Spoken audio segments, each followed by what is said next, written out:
The science and nursing programs are bringing the J House down. This morning, the science and nursing faculty, administration, and students fought the cold weather and took the first steps on their journey to a new science building. Jamestown faculty, staff, boosters, and students used sledgehammers to put the first dents into the building. Even President Badal got in on the action. At 10 o'clock, the professionals came in. Demolition of the J House was the first step to the new science and nursing building that will change the landscape and academics of the Jamestown College campus.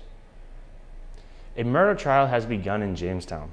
Janelle Cave, 22, is accused of murder and criminal conspiracy in the death of an 18-year-old last April. The Stutsman County State Attorney, Fritz Fringerian, said that the boy was beaten, stabbed, and left to die. The defendant has acknowledged she was there when the man was killed, but that she had no part in the physical injuries to the victim. The trial started yesterday and is expected to last up to 7 more days before going to the jury. 3 Fargo women were arrested Monday night during a prostitution sting at a Motel 6. Among them was a former Fargo School PTA president. 46-year-old Wendy Marie Yohola of Fargo was arrested on suspicion of prostitution. Also arrested was a 35-year-old Kimberly Lee Laez of Fargo and a 32-year-old Heather Marie Matson. Yohola was the PTA president of Discovery Middle School in Fargo during the 2008-2009 school year.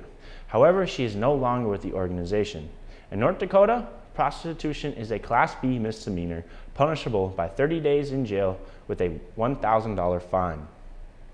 Let's check on the weather now with Jessica Gulseth. Jessica? Well, today we reached a high of 34 degrees, and tonight we'll dip down to a low of about 13 degrees. Today was a nice change from Monday and Tuesday's weather, and tomorrow will be warmer as well with a high of 30.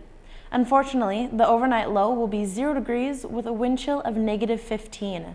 Friday then will struggle to warm up. The high will only be 10 degrees, and the low for the night will be in the negatives once again. Saturday will be a little warmer, a high in the upper teens, low 20s. Sunday we can expect a high in the upper 20s and a high in the mid-30s for Monday.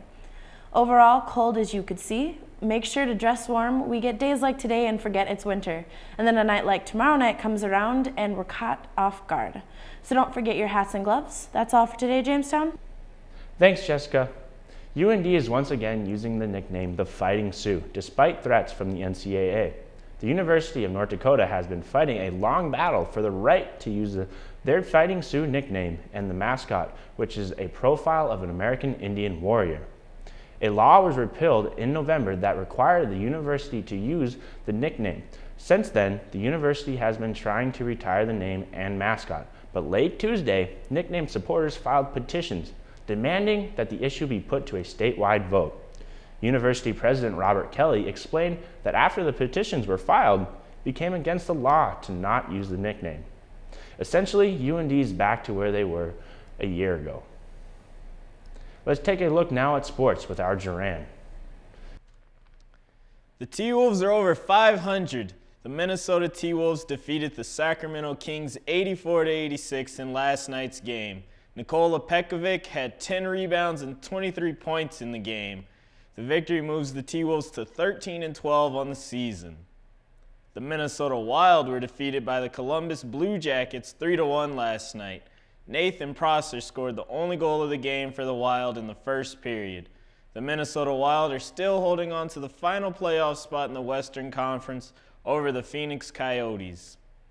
In local sporting news, the Jamestown College men's and women's basketball teams will travel to Valley City tonight for a 5:30-7:30 doubleheader.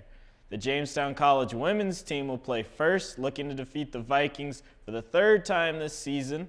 The Jimmies won the first 2 games by small margins. The first game was a 60-61 victory, and the second was a 47-49 victory. The men's team will be looking to avenge last Wednesday's home loss to the Vikings. The Vikings won on a game-beater 86-83 three-pointer by A.J. McDonald.